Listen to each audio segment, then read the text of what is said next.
Vamos al tercer grupo porque, me salté un montón de detalles por causa del tiempo. Nosotros somos los que vivimos después de la dispensación de cumplimiento de todas las cosas, después de la ley, después de la cruz, después de la resurrección, después del juicio final, después de la caída de los cielos y tierra, después de Satanás fue destruido para siempre, después de que la iglesia fue llevada al cielo, lo cual representa una posición espiritual.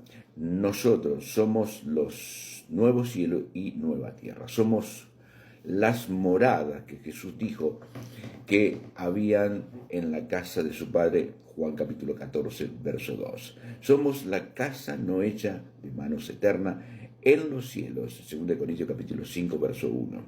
Somos la nueva Jerusalén que Juan vio descender del cielo de Dios, dispuesta como una esposa ataviada para su marido. Apocalipsis capítulo 21, verso 2. Somos aquellos que habríamos de conocer en los siglos venideros las abundantes riquezas de la gracia y la bondad de Dios en Cristo Jesús, para con los que aquella generación que vivieron durante el tiempo de la dispensación del cumplimiento de las cosas. Efesios capítulo 2, verso 7. Lo que quiero dar a entender es que nosotros vinimos, después de todas las cosas, que para la gente de la Biblia solo fueron promesas. Nacimos libres de toda la maldición impuesta o adquirida bajo el viejo pacto. Nosotros no somos de la descendencia de Adán, sino de Cristo. Pablo dice que en Adán todos mueren, pero que en Cristo todos serán vivificados. Esto lo dice en 1 Corintios capítulo 15, verso 22.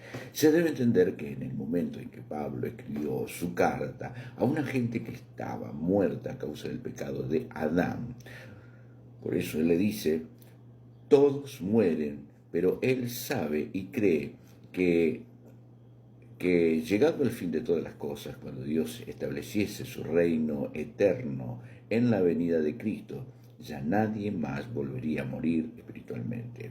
Para Pablo, esa venida no era literal, en el sentido que Jesús bajase volando desde el cielo a la tierra, sino en el verdadero y correcto sentido en que Daniel lo vio y que fue precisamente de cuya visión y profecía tanto Jesús como los apóstoles aludieron en sus palabras al decir que vendrían las nubes. Observes en Daniel, dice, miraba yo en la visión de la noche, y aquí con las nubes del cielo venía uno como el Hijo del Hombre, que vino hasta el anciano de día, y le hicieron acercarse delante de él, y le fue dado, ¿no es cierto?, estaba subiendo, gloria, reino para todos los pueblos, lenguas, y le servía y le dio dominio eterno, esto que nunca pasará, y su reino. Y entonces se estableció, según este pasaje, Jesús no desciende, sube a donde estaba Dios. Y Daniel dice que le fue dado dominio eterno y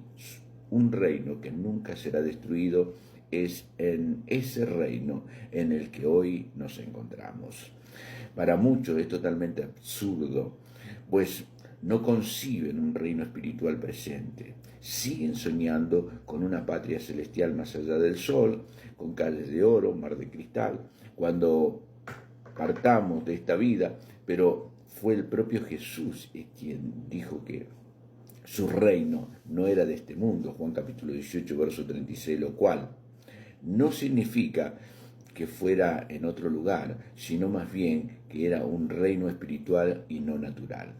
Para captar correctamente el sentido de estas expresiones hay que tomar en cuenta otras referencias que Jesús hizo sobre el reino, o mejor dicho, sobre su reinado en las vidas de las personas. En Juan 14, Jesús habló del Consolador que vendría sobre los discípulos, pero también dice que Él mismo vendría sobre ellos, por lo que nos lo da, no, por lo que no los dejaría huérfanos, dijo. Además, que el Padre y Él vendrían y harían morada con ellos, es decir, vivirían con ellos. Habría de ser la morada de Dios para siempre. ¿Por qué dijo Jesús que el Paracletos estaría con ellos para siempre? Y luego agregó que el Padre y Él vendrían a morar en ellos. O si Dios en plenitud estaría con ellos para siempre. Si Dios estaría con ellos dentro de muy poco, de acuerdo con el texto, ¿por qué deberían ellos esperar irse de este mundo para estar con Dios en su reino? Existe un error generalizado en los cristianos en creer que el reino de Dios en la Biblia es diferente al reino de los cielos. Pueden aceptar casi sin ningún problema que hoy vivimos en el reino de Dios, pero toman como una herejía que nosotros digamos que estamos hoy en el reino de los cielos. Para Jesús, decir reino de los cielos era exactamente igual a decir reino de Dios. Y lo podemos ver muy claramente en Mateo capítulo 19, verso 23 y el 24. Entonces Jesús dijo a sus discípulos: de cierto os digo que difícilmente entrará un rico en el reino de los cielos. Otra vez os digo que es más fácil pasar un camello por el ojo de una aguja que entrar un rico en el reino de Dios. Mayormente Mateo, el libro dirigido exclusivamente para los judíos del primer siglo, quien usa la expresión reino de los cielos en lugar de reino de Dios, tal vez por el celo que tenían los hebreos de pronunciar o escribir el nombre de Dios reiterativamente.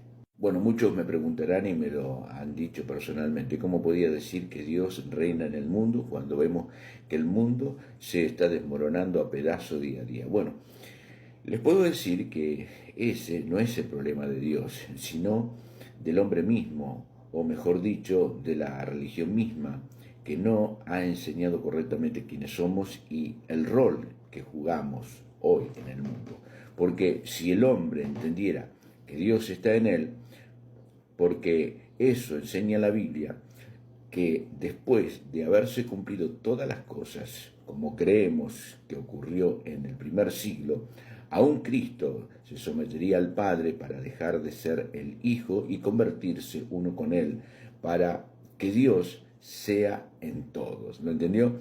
Y en todos. 1 Corintios capítulo 15, verso 28. Es decir, Dios hoy lo es todo. Ya no hay Hijo, ni Padre, ni Espíritu Santo por separado. Dios es todo y además en todos. No en algunos, como en el pasado, sino en todos. Y esto es justamente porque nosotros vivimos después de la dispensación del cumplimiento de las cosas. Y la Biblia nos ha sido dejada solamente para que entendamos que ya no hay nada más que hacer por nuestra salvación, porque todo ya fue hecho y consumado. Jesús dijo consumado, ni siquiera nacimos con el pecado original, porque nosotros nacimos después que el pecado original fue juzgado, anulado. Recuerde que Pablo dice que la ley solo vino para enseñarle al hombre su pecado, que mientras hubo una ley, el pecado estuvo muerto. En Romanos capítulo 7, verso 8, aunque igual reinó la muerte y el pecado desde Adán hasta Moisés, Romanos capítulo 5, verso 14, pero al no haber ley no se podía inculpar de pecado, Romanos capítulo 5, verso 13. Nosotros no estuvimos durante el tiempo entre Adán y Moisés, y ni tampoco en los tiempos entre Moisés y Cristo, es decir, entre Adán y Moisés no había ley que señalara el pecado. Sin embargo, igual reinó la muerte y el pecado. Aunque ellos no transgredieron como lo hizo Adán, no obstante, la muerte pasó a todos los hombres, porque Adán era figura del que había de venir, el cual era Cristo, Romanos capítulo 5, verso 14. Por tanto, si todos, desde Adán hasta Cristo, murieron a causa de la transgresión, el primer Adán, el cual era imperfecto, igualmente todos fueron vivificados por medio del postrer Adán, Jesucristo, el Dios hecho hombre perfecto. Señor, les bendigo. Que esta palabra haya llegado a todos los corazones, que la verdad nos se libre, ¿verdad? Un abrazo, bendiciones para todos.